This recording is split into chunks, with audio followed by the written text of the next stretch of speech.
Two Americans retire on the same day. Same age, same job, same final paycheck, the same $25,000 a year from Social Security, the federal retirement check almost every American worker earns. On paper, they look identical, but one of them owns her house outright. The other has rented the same apartment for 30 years, and one of them is about to be fine, while the other is about to spend the rest of her life one rent increase away from a crisis. The difference isn't income, it's a front door. Whether or not you own the one you walk through changes almost everything about growing old in this country.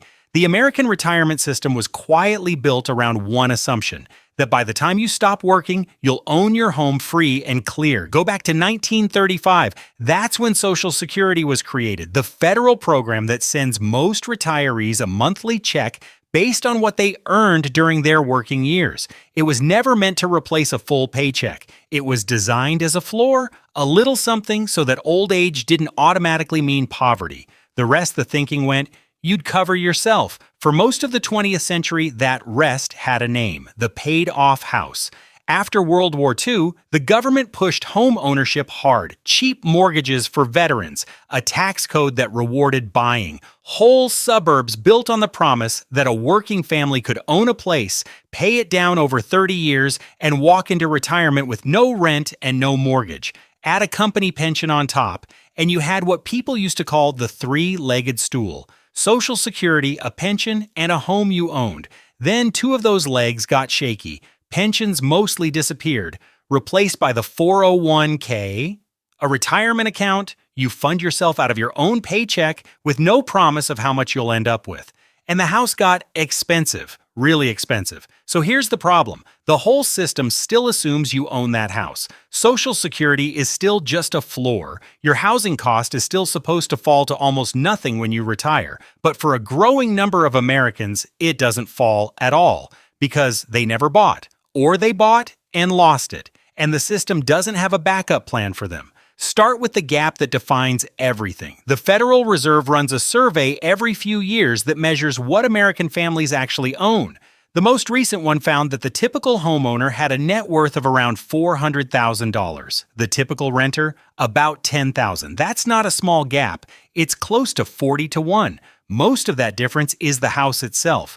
For the average homeowner, the equity built up in their home, the part they actually own after the mortgage, is worth around $200,000. For a renter, that number is zero. Every payment a homeowner made for 30 years bought them a piece of something.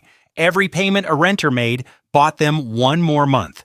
Now put that against the income both of them are living on. The average Social Security retirement benefit in early 2026 is about $2,070 a month. Call it $25,000 a year. For a lot of retirees, that check is most of what they've got.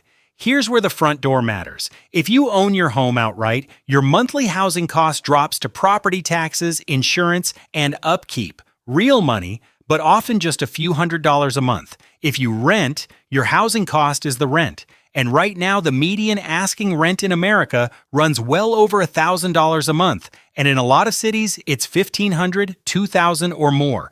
Do the math on that $25,000 income. A retiree paying $1,500 a month in rent is spending $18,000 a year just to keep a roof overhead. That's more than 70% of the entire Social Security check. Gone. Before food, before medicine, before a single other bill. And rent doesn't sit still, it climbs. The owner's housing cost mostly stays flat and shrinks over time as the years pass. The renter's goes up almost every year on an income that barely moves. Same starting paycheck, completely different life. So where does all that rent actually go, and why does the renter end up with nothing to show for a lifetime of paying it? Start with the obvious. Every month, the renter's money leaves and doesn't come back. It goes to a landlord, and increasingly, that landlord isn't a person. Over the last couple of decades, big investors moved into housing in a serious way. Real estate investment trusts, or REITs, companies that pool money from investors to buy property and pass the rental income back to them. Private equity firms. National apartment operators that own tens of thousands of units across dozens of states. For them, your rent isn't your home. It's a revenue stream. And revenue streams are supposed to grow. That's the engine behind those annual rent increases. When an apartment is owned by a company answering to investors, flat rent is a failure. The whole model depends on charging a little more each year, keeping buildings full, and holding costs down. None of that is evil. It's just math. But it means the retiree on a fixed income is sitting across the table from an owner whose entire business is raising the number she pays. Now, here's the part that really shapes the market. The reason there's so little cheap housing isn't a mystery, it's supply. Building new apartments got wildly expensive, and almost nobody builds the cheap ones on purpose because there's more profit in luxury units.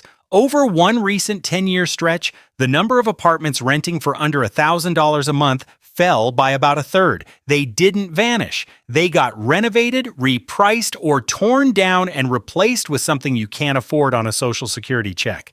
And notice what the owner has that the renter never will. When a homeowner hits a rough patch in retirement, a medical bill, a new roof, a long-term care need, they can tap the house.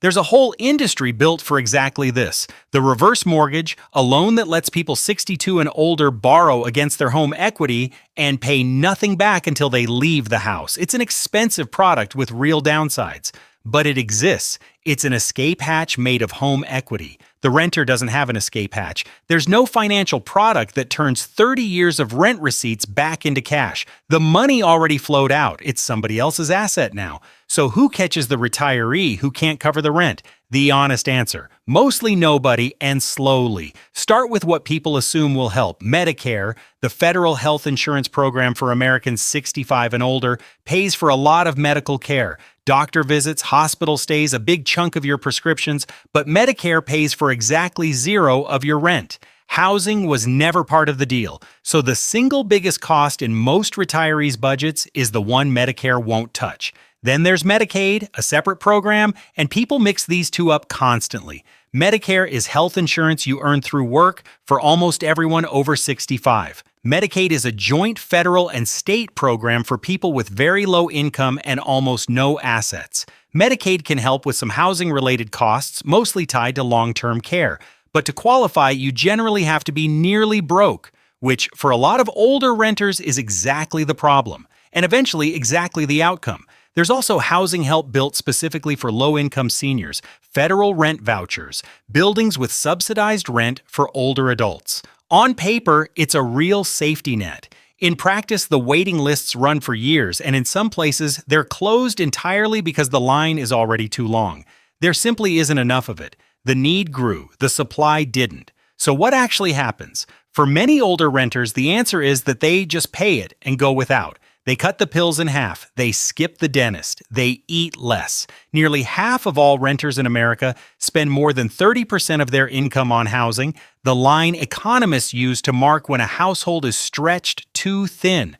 For older renters living alone, especially women, it's worse. In some groups, 2 out of 3 are over that line. Some living on incomes of $14,000 or $15,000 a year. And here's the quiet contrast with the homeowner. When an owner runs out of cash, they still have the house, an asset they can borrow against, sell, or pass down. When a renter runs out of cash, there's nothing underneath. No equity to spend down. No wall between them and the street except a check that was only ever meant to be a floor.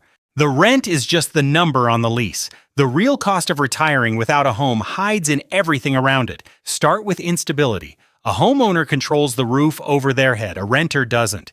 The building gets sold. The owner converts it to condos. The lease isn't renewed. And a 78-year-old is suddenly apartment hunting, paying for movers, application fees, a security deposit, a truck, all on a fixed income, all while their body is less able to handle any of it. Every forced move costs money the budget didn't plan for.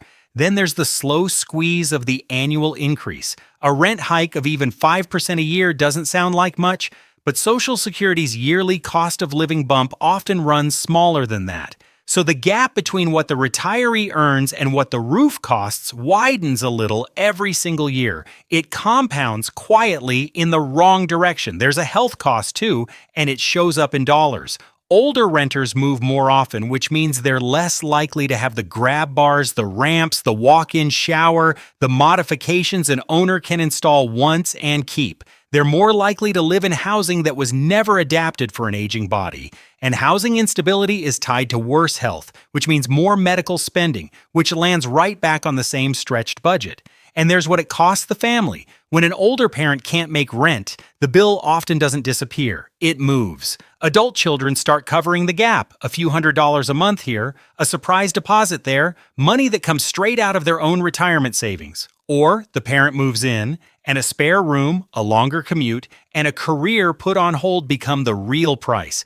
It rarely shows up in any official statistic, but it's one of the largest hidden costs in the whole system, paid in a currency nobody tracks, somebody else's future. Step back, and the logic of the whole thing comes into focus. American retirement was designed as a partnership. The government would provide a floor with Social Security, you would provide the rest, and the rest was always quietly assumed to be a house you'd own by the end. The system was never redesigned when that assumption stopped being true for millions of people. It just kept running on the old blueprint. Who benefits from that? In the short term, the owners of rental housing do. A steady, growing stream of income from a generation that has nowhere else to go. Investors like reliable cash flow, and a retiree who can't easily pack up and move is about as reliable as it gets. Who carries the risk? The renter and the family standing behind the renter. Now look at where the numbers are heading. The share of Americans arriving at retirement as renters has been climbing. The over 80 population is set to roughly double in the next couple of decades. Home ownership rates for younger adults have stalled, which means more of them will reach 65 without a paid-off house or any house at all. The wave of older renters isn't a blip. It's the leading edge of something much bigger. Other wealthy countries lean on this less, mostly by building far more subsidized housing for older people and treating a stable place to live as part of the retirement floor, not an extra you're supposed to buy for yourself. That's a choice. The United States has largely made the opposite one, not through a single decision, but through decades of small ones that added up to a system where the front door you happen to own, or don't, quietly sorts everyone into two very different retirements. So what does this market really deliver? For homeowners who paid off a house before retiring, it works, maybe better than they realize. That paid-off home is doing enormous invisible work, cutting their housing costs to almost nothing and handing them an asset to fall back on. The whole retirement system is tuned to reward exactly that. For renters, the same system delivers something much harsher, a monthly bill that never ends, never builds anything, and climbs on an income that mostly doesn't. Not because renters worked less or saved worse, but because the plan was written for someone else, someone holding a deed. The people who win are the ones who bought early and the investors collecting the rent. The people who pay the difference are the ones who arrive at old age with a lease instead of a title, and the families quietly covering the gap behind them. Growing old in America has a price, and more, what decides whether you can afford it isn't how hard you worked. It's whether, somewhere along the way, you got to own the roof over your head. If this breakdown helped you see where the money really goes, take a second to like the video and subscribe. We'll keep following the dollars behind growing old in America.